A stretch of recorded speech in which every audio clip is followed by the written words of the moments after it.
আসসালামু আলাইকুম, আপনারা সবাই কেমন আছেন? স্বাগতম আমার জিশানের মহাদেশীয় গল্প চ্যানেলে। আজকে আমি কথা বলবো চীনের প্রযুক্তি উন্নয়ন বিষয়ে।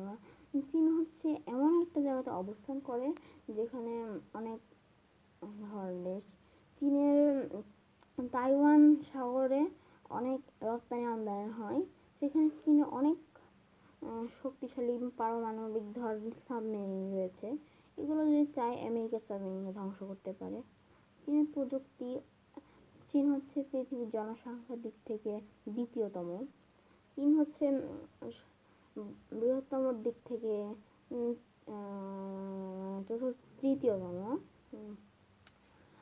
চীনের প্রযুক্তি এতটাই উন্নত চীন, আমরা যেখানে 2026 সালে বসবাস করছি সেখানে তারা 2050 সালে বসবাস করছে।